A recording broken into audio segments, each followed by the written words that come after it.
संत मिलन को एजी नाइए तजमा मोर बेना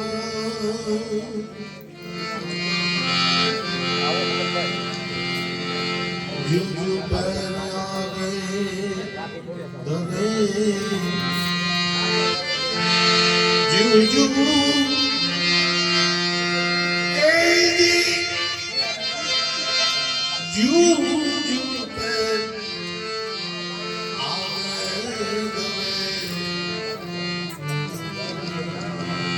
कोटि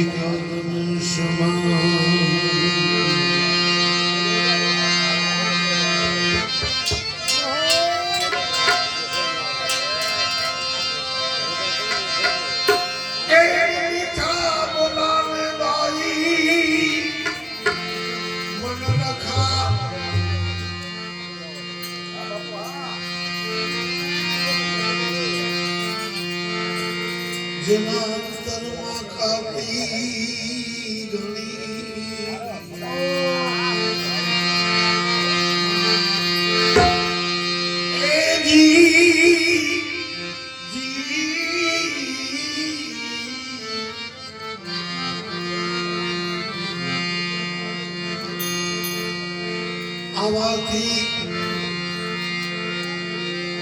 अमुना घरा खजरे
राजी करे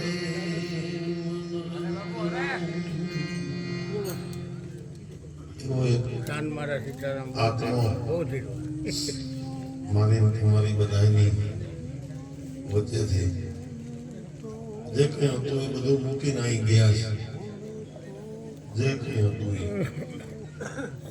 કઈ લઈ જવાનું નથી કઈ લેવા નથી બધાને ખબર છે બધાને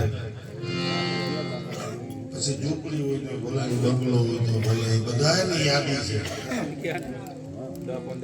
હા માણસનું કર્મ બોલે છે ગીતાજી એમ કહે છે ભગવાન કાળિયો ઠાકોર અર્જુનને કે કર્મ પ્રધાન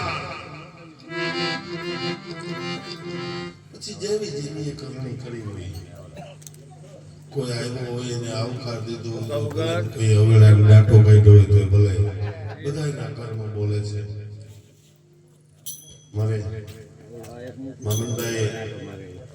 એવી બધી એક સાધુના બાળક પણ એની એવી કીધી વાત કે મહારાજ આ ભગતની પાછળ ભજન કરો મૌન ભગતનું એક કર્મ છે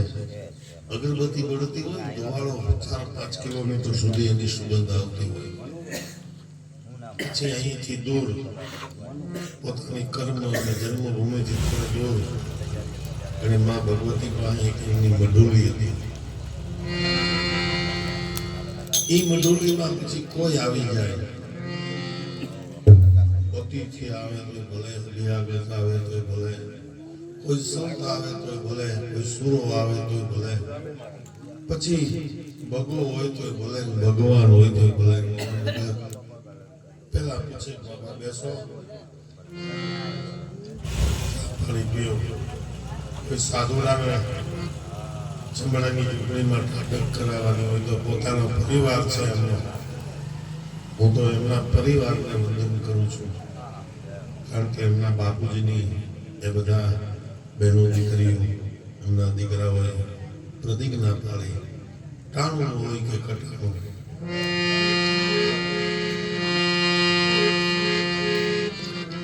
એમનું ભજન નથી, પણ આ કવિની એક વેદના છે. મોહન ભગત આવું કરતા એમ.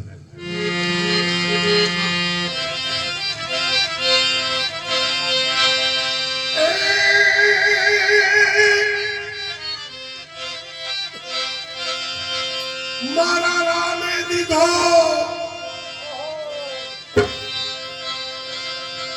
એ આવો રોટલો ને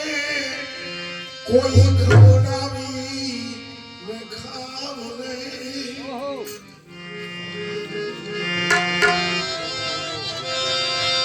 એ રામે દીધો આ વાતો કરવાની છે, પણ ટાણું તો કોકની કોકનું હાચવજો એટલે ખબર પડે. બાવો રાડ્યું દેતો તો એ વાત સાચી છે. ખાલી વાતો કરવાની, તમે આવજો. આવ્યા પછી મારા તમારા પૂર્વજોએ વાત બહુ લાંબી છે, પણ એક ઝીણી વાત તમને બધાને કરી દઉં. મારા તમારા વડવા એની પાસે એક અવધિ ધર્મ હતો, એ કેળો તમે ભૂલી ગયા છે. અવધિ એટલે વધારવાનો, સમજનો ડાયરો સંતો બેઠા છે. ઈ કેના હાથની વાત હતી? મારા તમારા વડીલો થાય. સત્યાગ્રહજી સત ન છોડતા, સત છોડે પત વહી જાય, સતની બાંધી લખની પીર મિલન કી આસ. મારા તમારા પૂર્વજો હતા, એ પોતાની સ્ત્રીને, માલનભાઈ જેવડા વડીલો છે એને પૂછજો, પોતાની ઘરવાળીને કોઈ દી તુકારો ન કહેતા. અટાણે આપણે બધા બનાવીને વર્ગી ગયા. ઈ શક્તિનું પ્રતીક છે. ઓલો કે પડું હું, ઓલી કે પડું હું, પુરુષથી પ્રજા સચવાશે નહીં, માટે બચલા બચાવજે તું. પોતાની સ્ત્રીઓએ હાથમાં અંજલિ લે, પોતાનો પુરુષ હાથ ડાળે, ના 20 વર્ષના પ્રાણ વ્યા ગયા તો 5-5 વર્ષની ઉંમર થઈને અંજલિ છાટીને ઊભા કરતા. ઈ વેલાના ઊંટમાં ટુકડા છે. ઈ કેળો નથી ભૂલાઈ ગયો મારો તમારો? ભૂલાઈ ગયો. અને મોહન ભગત કોઈ તનના ભૂખા હોય, કોઈ અન્નના ભૂખા હોય, કોઈ મનના ભૂખા હોય, કોઈ ગાંજા સુકાના ભૂખા હોય, જે કોઈ આસ કરીને આવે એની ઝૂંપડી અહીંયા આવી અને પછી કેવો ભોખાર કરે. એ મારા રામે દીધો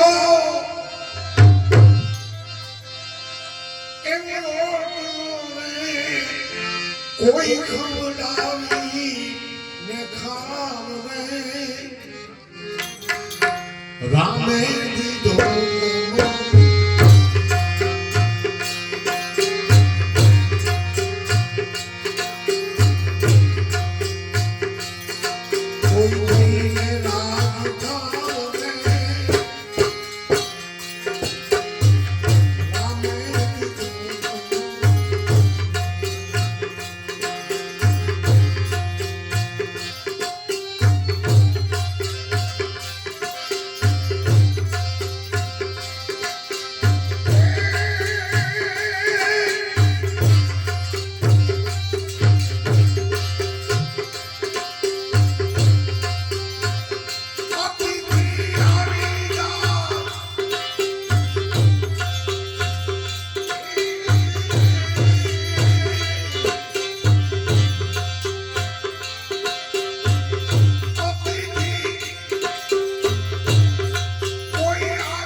બાબા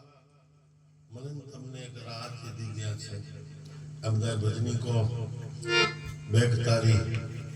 સંતો આવડી બધી ઠાકોર સમાજની નાદ ગંગા આજ ભગત બાબાના આત્માને કંઈક પણ સમર્પિત કરવા માટે અહીંયા આવ્યા છે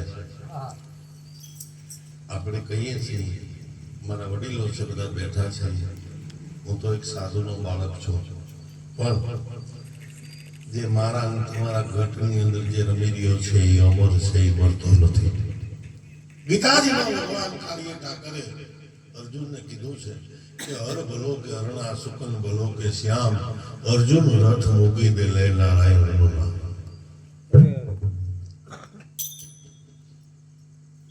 આનાથી તારો એક જંજાળ બધો છૂટી જશે આ સંસારની અંદર જે કોઈ બેઠા છે સંતો છે એ મારા શેઠતા છે પણ બધાની વચ્ચે મારે બાળક રૂપે સાધુના બાળક રૂપે કહેવાનું થાય કે મારા પ્રગટ મારા તમારા પ્રગટ દેવ કોણ પછી દત્ત હોય તો ભલે દિગંબર હોય તો ભલે યોગી હોય તો ભલે જતી હોય ભલે સંત હોય તો ભલે સુરા હોય તો ભલે બેક હોય તો ભલે ભગવાન હોય તો ભલે જ્ઞાની હોય તો ભલે ડાકણ હોય તો ભલે પછી મઢપતિ હોય તો ભલે કોઈ ગોવા હોય તો ભલે આ લોકમાં આવવું હોય તો મારા તમારા પ્રગટ દેવ છે મા ને બાપ મા વિનાનું આ મલકમાં આવવું હોય તો ન હોવાય અહીંયા આવવું હોય તો મા વગરનું ન હોય ક્યાંય દરવાજો છે નહીં દ્રષ્ટિ કરજો ને પછી હવારે લાઈટ થાય તો વિચાર કરજો મા વિના મલકમાં આવવું હોય તો ન હોવાય પછી જાવું હોય તો જવાય દરેક રસ્તેથી દેવરા જવાના ઘણા ઘણા છે પણ જો આ મૃત્યુ લોકમાં આવવું હોય તો પ્રથમ મા બાપ ધારણ કરવા પડે નારાયણ કરતા હતા ભગવાન વિષ્ણુ શેષનાગની સયા ઉપર હતા લક્ષ્મીજી પગ દબાવે છે કે નારદ મારે મૃત્યુ લોક જોવો ભગવાન અહીંયા તો કાયદા દેવાય દીકરા ખાનણીએ ખંડાય કોઈ 20 વર્ષનો યુવાનો બેક બને બેકદારી બને ભગવાનને સાધી લે આ મૃત્યુ લોક નારદને કે મારે જોવું છે નારદે કીધું પ્રભુ ત્યાં આવવાનો કોઈ દરવાજો નથી જો ત્યાં જવું હોય તો પેલા માં ગોતો ને પછી બાપનું ધારણ કરો તો મૃત્યુ લોકમાં જવાય એવું એક મા બાપનું ભજન છે એના બે ત્રણ ચરણ રજૂ કરી પછી બીજા સંતો ભજનીકો બાકી છે એવું ન માનજો બાપુ ચોટી ગયા ચોટવાનું કામ કરે બાપુ હજી તો હું થઈને અઢી થઈને ગયા આમ બાબા એ વાત સત્ય સનાતન છે પણ મારો એક સાધુનો સ્વભાવ એવો છે બાળકને મા પાસે મજા આવે એમ સાધુ પાસે સેવકોની મજા આવવી જોઈએ સંતોનો સ્વભાવ છે એવો જનેતાની ગોદના જેવો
ભજન થવાનું છે પણ છેલ્લે સદૈવે કીધું મહાપુરુષોએ કીધું દેવાજ પંડિતે કીધું કોઈ જ્ઞાનીએ કીધું કોઈ ધ્યાનીએ કીધું કે આ દુનિયાનો રિવાજ છે એ અવળો રિવાજ છે અત્યારનો આમભાઈ આ મંદિર છે મારું અટાણે સુતા દીકરાઓને મા બાપ ઉઠાવી નથી પણ જીવન બાપુ મારા લગ્ન થયા પછી આમ બાપા મારા બાપુજી મારી ઉપર ગીલેના ઘા કરેલા આ મારું મંદિર છે સત્ય સનાતન કહું છું બાપ કહે છે બેટા મારા તો કોઈ દી પાપને પંથે આલિસમાં હરિભજનમાં ભંગ પાડે આવી ઘોડે ઘરમાં ગાલિસમાં અત્યારે તો લઈ ફૂદડી ભરી જાય ને એટલે બાપાની કે ખૂણામાં બેહો માને કે સાનું મનું રહેવાનું નકર આ બધું નહીં આવે અને પછી બે લાગે વૃદ્ધાશ્રમમાં મૂકી આવે પ્રગટ મારા ને તમારા પ્રગટ દેવ છે મા બાપ પ્રગટ હોય ને પ્રથમ પૂજો પૂજી લ્યો એના ભાઈ અવરને આંગણે દોડીને જાઓ તો મળશે નહીં બીજું બીજે જવાથી નહીં મળે કોઈ ભેખદારી હોય કોઈ બાનાદારી હોય એના સરળ સ્પર્શો નહીતર અગરબત્તી નથી કરવાનો દીવો નથી કરવાનો ધૂપ નથી કરવાનો રૂપ નથી બતાવવાનો મા બાપ ગુટા થાય કે રિયો ચોક ને મેરા પછી કરે દો નહીતર કોઈ પણ કાર્ય કરવા જાઓ આ કડી કાળની અંદર પુરાવો છે અરે આ કડી કાળનો પુરાવો હું તમને આપું છું એક સાધુ તરીકે હમણાં થોડા સમય પહેલા શિવરાત્રિનો દિવસ ગયો ગરવા ગિરનારની ગોદની અંદર 125 પગથિયા ચડી ત્યાં ભૈરવ જપનો પાળો આવે ત્યાં વેલનાથ બાપુની સમાધિ છે ત્યાં 7 વીરડા છે સેંજળિયા શાખનો કણવીનો દીકરો આવી અને ત્યાં 4 રામસાગર થી 4 ભજન કરતા હોય અને જો પાળો ફાટી પાણી નીકળતું હોય તો હું તમે 4 નામ લઈએ તો હું થઈ જાય આ પુરાવો છે આ કળી કાળની અંદર હજી પાણી ન ભરાય છે આપણે કહીએ છીએ કે નહીં નાથ નાથ નાથ નાથ પકડે હાથ પછી કોઈ ના આપણે પકડે આપણી હામી બાપ નાથ હાથ પકડી લે વાત કરી દે મારા બાપ કોઈ પણ સારું કાર્ય કરવા જાઓ આવા દર્શનની મેળો છે પણ હું તમને અત્યારે એક પુરાવો કહું કોઈ દિવસ કોઈ સારું કર્મ કરવા જતા હો તમારા મા બાપને પગે ન લાગો તો કાંઈ નહીં પૂછીને જાજો પૂછીને જજો કે માં અમે આ કામ કરવા જઈએ માં ને બાપ બે તમને આમ કરીને આમ ડોકું હલાવે અને તમારું કામ ન થાય તમારો જોડો જલાવની નોંધ આકડી કામ છે છેલ્લું ચરણ કવિ પુનિત કહે છે કે મા બાપ શું છે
થોડીક મારા આત્માને હું એમને ઓળખીને શીખું. દાસનો દાસ નાનજીભાઈ વર્ષો પહેલાનું જૂનું રતન 94 ચોકઠાણ સાંગ વેદ ગાવે રબારી કુળ રાયકા માત મોરડી આઈ બિરાજે બળેજ મઢની બાળકા. એને કીધું બાપુ મને ઓળખો એટલે મારી થોડીક સમાયા છે. એ ભજનાનંદી આત્મા છે અને સાધુનો દાસ છે. પણ અવળો રિવાજ કયો છે એનું એક ચરણ વગર કાલે તમને બધાને સંભળાવીને પછી આ દુનિયાનો રિવાજ અવળો કયો છે.